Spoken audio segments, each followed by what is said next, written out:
નમસ્કાર મિત્રો આજે તમારી સમક્ષ સિંહ રાશિના જાતકો માટે 2026ના પેલા 5 માસ કેવા જવાના છે, આપણે આ 5 માસમાં શું સાવધાની રાખવાની છે, શું લાભ થવાનો છે અને શું ઉપાય કરવા જોઈએ, સંપૂર્ણ વિસ્તાર આજે તમારી સમક્ષ મૂકવા જઈ રહ્યો છું। આપની સિંહ રાશિ હોય તો આ વિડીયો સંપૂર્ણ જરૂર સાંભળજો।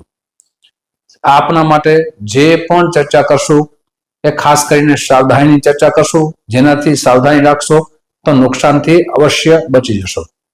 સૌથી પહેલા જે ચર્ચા કરીએ છીએ એ ચંદ્ર રાશિના આધાર ઉપર કરીએ છીએ, સાથે ગોચર ગ્રહોની સ્થિતિ પ્રમાણે કરીએ છીએ। આપણી જન્મ કુંડલીમાં 5 નંબરમાં જો ચંદ્ર લખ્યો હોય તો એને સિંહ રાશિ કહેવામાં આવે છે। હુલમના નામ વ્યક્તિના ઘણા બધા હોઈ શકે, પણ આ રાશિ પ્રમાણે ચર્ચા કરીએ છીએ।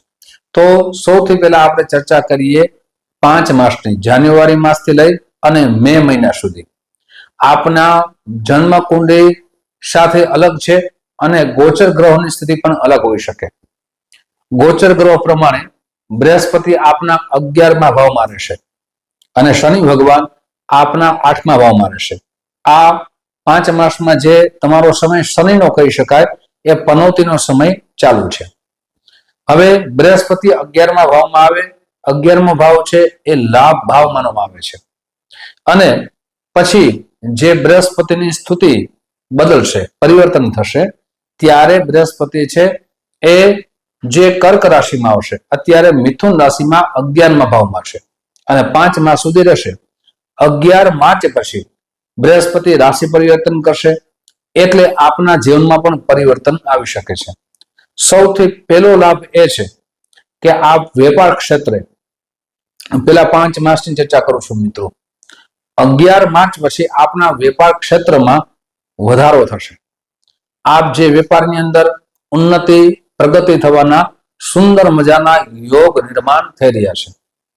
આપ જે બિઝનેસની અંદર ખૂબ પૈસાનું રોકાણ કર્યું હતું, આપ મહેનત કરી હતી, છતાં પરિણામ આવતું ન હતું, 11 માર્ચ પછી એ પરિણામ અવશ્ય આવશે। એ પરિણામ આપના માટે ખૂબ લાભકારી બની જશે।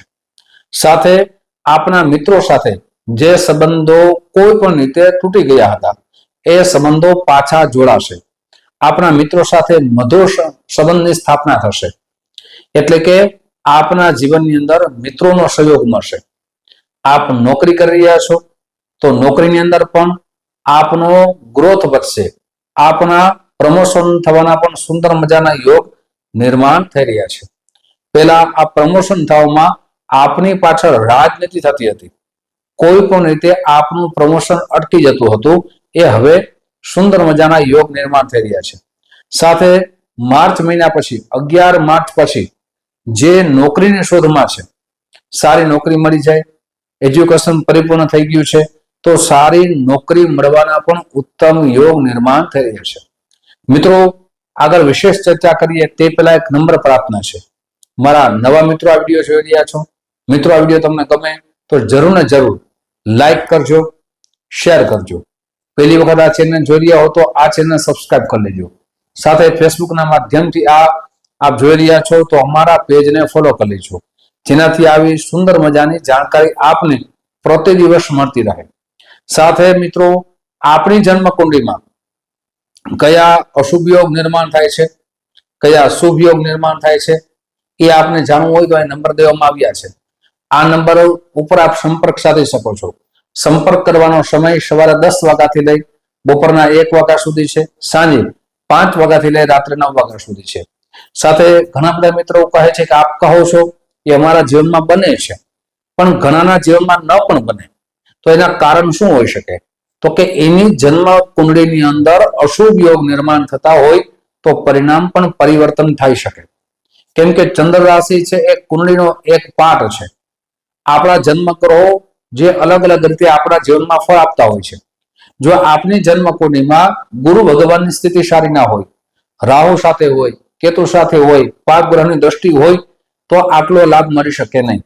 પણ ગુરુ ઉચ્ચ રાશિમાં હોય, તમારી જન્મ કુંડળીમાં કેન્દ્રમાં હોય તો ઉત્તમ રીતે એનું ફળ મળી શકે છે। એટલે જન્મ કુંડળીના ગ્રહો પણ જોવા ખૂબ જરૂરી હોય છે। ઘણા બધા મિત્રો કહે છે કે આપ કહો છો તો અમારા જીવનમાં કેમ બનતો નથી, તો તમારા ગ્રહો નબળા હોય તો એનું પરિણામ અશુભ આવી શકે છે. સાથે શનિ ભગવાનની સ્થિતિ પણ જોવી ખૂબ જરૂરી છે. આપણી જન્મ કુંડલીમાં શનિની સ્થિતિ સારી ના હોય, અશુભ ગ્રહો જેવા રાહુ કેતુ અશુભ યોગ નિર્માણ કરતા હોય, સાથે મહાદશા આપણી શનિની ચાલતી હોય, જેમ કે ચંદ્ર રાશિ ઉપર આપણે ચર્ચા કરીએ, પણ જો તમારો શનિ ચંદ્ર સાથે હોય, અશુભ સ્થાનમાં હોય તો પણ પરિણામ અશુભ આવી શકે છે. એટલા માટે અમે ઘણી વખત કહીએ છીએ કે જન્મ કુંડળીના ગ્રહો જોવા પણ ખૂબ જરૂરી છે. મિત્રો, હવે વાત કરીએ તમારા ચંદ્ર રાશિના આધાર ઉપર. તો સૌથી પહેલા તો આપણા જે બૃહસ્પતિની સ્થિતિ છે એ 11મા ભાવમાં છે. આપણા જીવનમાં વિદેશથી લાભ થવાના છે.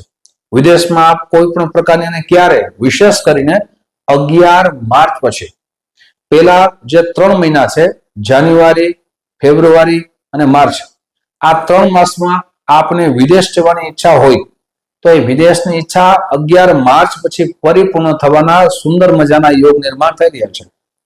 આપ વિદેશમાં નોકરી કરો છો પણ એ નોકરીમાં સફળતા મળતી નથી, તો 11 માર્ચ પછી સફળતા મળશે. બિઝનેસ કરો છો તો એ પણ બિઝનેસ આપનો સારો જશે. સાથે વિદેશ યોગ જવાના પણ નિર્માણ થાય છે. જો વિદેશ યોગ આપ જઈ ન શકો તો સારી યાત્રા કરશો, મોટો લાંબો પ્રવાસ કરશો, એ પ્રવાસમાં પણ આપણે લાભ થવાની સંભાવના વધી જશે. સાથે એકાદશ ભાવમાં બૃહસ્પતિ છે, તો આપના જીવનમાં વિદ્યાર્થી બંધુઓ માટેનો સમય ખૂબ સારો છે.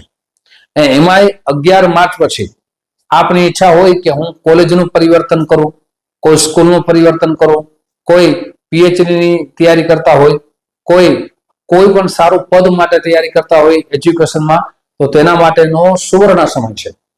આ સમય જવા દેતા નહીં. આમાં મહેનત કરશો તો આવતો સમય તમારો સુવર્ણ બની જશે, પણ આળસ કરશો તો આ સમય ચાલ્યો જશે. સાથે વિવાહિક જીવનની ચર્ચા કરીએ તો વિવાહિક જીવનમાં દાંપત્ય જીવનનો સુખનો અનુભવ થશે, અને આપના જે પેલા ઝઘડા થતા હતા, વિવાદ થતા હતા, એ વિવાદ દૂર થશે.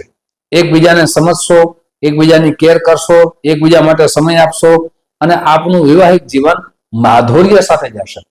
હવે વાત કરીએ નકારાત્મક ચર્ચાની, તો આપને ખાસ કરીને શનિ ભગવાન 8મા ભાવમાં છે. 8મો ભાવ છે એ અકસ્માતનો પણ માનવામાં આવે છે. સાથે રહસ્યને જાણનારો 8મો ભાવ છે. આપ વિજ્ઞાન ક્ષેત્રમાં કોઈ નોકરી કરો છો, અથવા કોઈ પણ વસ્તુનું ટેકનિકલ છે, કોમ્પ્યુટર છે, આવી વસ્તુનું આપ સંશોધન કરો છો તો તમારા માટે ખૂબ સારો સમય છે. પણ આપને સાવધાની એ વાતની રાખવાની છે કે શનિ ભગવાન 8મા ભાવના છે, એટલે આપને વાહન ચલાવતી વખતે ખાસ સાવધાની રાખવી.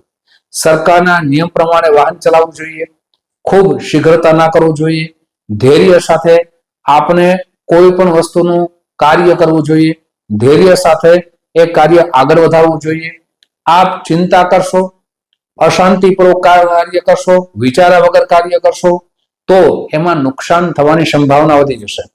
સાથે શેર બજારની અંદર પણ આપને કોઈ પણ પ્રકારના શેર લેવા હોય, શેર બજારમાં પૈસા રોકાણ કરવું હોય તો વિચારીને કરવું જોઈએ. સારા વ્યક્તિની સલાહ લઈ અને આગળ વધવું જોઈએ.